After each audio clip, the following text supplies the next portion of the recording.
कानपुर में हुई जुड़वा बेटियों की हत्या के मामले में जांच में हर रोज नए खुलासे हो रहे हैं। गुस्सा, तनाव और शराब की लत से परिवार बर्बाद हुआ। दंपत्ति में पहले से ही तनाव था, जो आरोपी के शराब पीने के बाद और बढ़ जाता था। आरोपी ने वारदात को अंजाम देने से पहले भाई को 2 बार फोन किया था।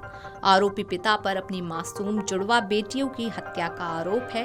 थाना प्रभारी के अनुसार आरोपी की शराब की आदत को भी जांच का हिस्सा बनाया गया है।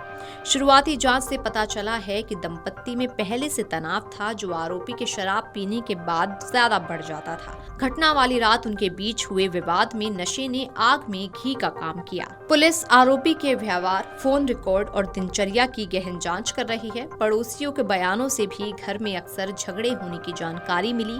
मनोवैज्ञानिक संध्या शुक्ला के अनुसार शराब सीधे अपराध नहीं कराती है, वो व्यक्ति की सोचने समझने की क्षमता को गंभीर रूप से प्रभावित करती है। इससे छोटी छोटी बातें भी बड़ा और गंभीर रूप ले लेती हैं। यही कारण है कि कई घरेलू हिंसा के मामलों में नशा एक सामान्य कारक के रूप में सामने आता है। आपको बता दें कि शशि रंजन ने घटना से पहले भाई राजीव को फोन किया था, पर वो उठा नहीं। 2 घंटे बाद उसने फिर कॉल बैक की, लेकिन फिर भी फोन नहीं उठा। इस बात की पुष्टि पुलिस की जांच में हुई है। इंस्पेक्टर बहादुर सिंह ने बताया कि सीसीटीवी फुटेज के मुताबिक जब दोनों बच्चियां, पत्नी और बेटा अपने अपने कमरे में सोने चले गए, उसकी काफी देर बाद तक आरोपी फोन पर व्यस्त रहा।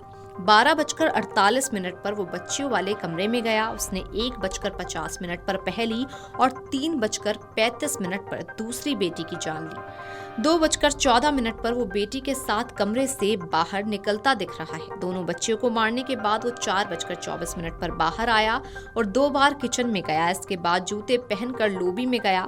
वहां से 4:32 पर पुलिस को सूचना दी।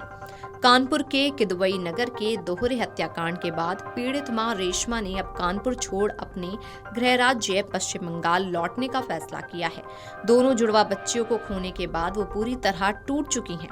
जिस घर में कभी बेटियों की हंसी गूंजती थी, अब वहां सन्नाटा और दर्द भरी यादें रह गई हैं। पश्चिम बंगाल के सिलीगुड़ी के क्लिम्पोंग निवासी रेशमा के भाई और बहन मंगलवार को शहर पहुंचे। दोनों को देखकर रेशमा की आंखों से आंसुओं का सैलाब फूट पड़ा।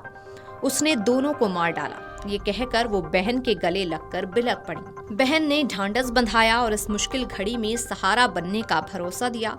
भाई ने भावुक होकर कहा कि बच्चियों की जान लेने वाले को भगवान भी माफ नहीं करेगा। भाई ने बताया कि पश्चिम बंगाल में जल्द ही मतदान होना है, इसलिए वो 1-2 दिन रुककर वापस लौट जाएंगे। हालांकि 15 दिन बाद दोबारा कानपुर आएंगे और रेशमा को अपने साथ ले जाएंगे। परिजन के मुताबिक रेशमा ने शादी के बाद ब्यूटी पार्लर की नौकरी छोड़ दी थी। घटना के बाद से वो गहरे सदमे में है और लगातार बच्चियों को याद कर रही है।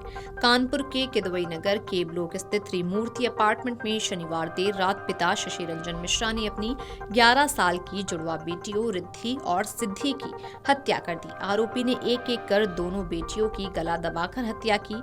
बचने की गुंजाइश न रहे, इसलिए गले पर चापड़ रखकर हथौड़े से वार किए। आरोपी ने वारदात से पहले बच्चियों को नशीली दवा भी खिलाई थी। पूरी वारदात कमरे में लगे सीसीटीवी में कैद है। VGTescamaraujala.com। अगर आप ये वीडियो YouTube पर देख रहे हैं तो हमारे चैनल को सब्सक्राइब कर बेल आइकन दबाएं और Facebook पर देख रहे हैं तो हमारे पेज को लाइक करें।